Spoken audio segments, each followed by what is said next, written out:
In today's video, I'm going to teach you how to add a search bar to your Squarespace website. This is an excellent feature to improve navigation, allowing your visitors to find exactly what they're looking for quickly and easily. Whether you're new to website customization or just looking to enhance your site's usability, these straightforward steps will guide you in no time. Let's get started with logging into your Squarespace dashboard. You'll first want to open your browser and navigate to the Squarespace login page. Enter your login credentials and click the login button. Once you're in, you'll see a list of all the websites you've created under your account. Take your time to find the specific website where you'd like to add the search functionality. When you've identified your site, click on it to go to the website's specific control panel. In this control panel, you'll notice various options to help manage your site.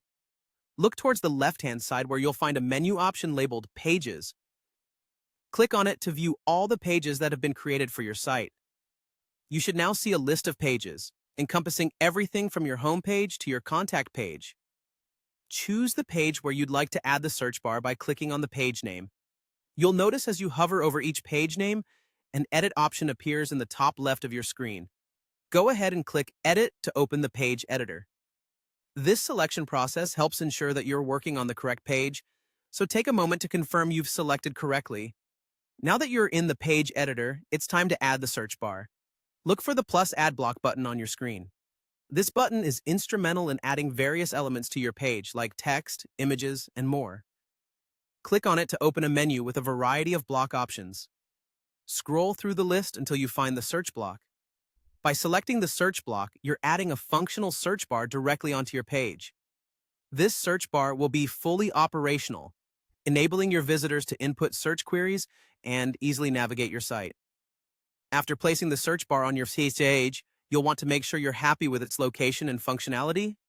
Take a moment to review how it sits within your page layout. It should ideally be placed in a position that's easy for your visitors to find, without disrupting the overall design of your site. If you're satisfied with how it looks and works, make sure you save your changes. To save all the adjustments you've made, look again to the top left of your screen and find the Save button. Clicking Save ensures that everything is properly updated and your search bar is now live for your website visitors to enjoy. And there you have it, a new search feature added seamlessly to your Squarespace website, enhancing your user experience efficiently and effectively.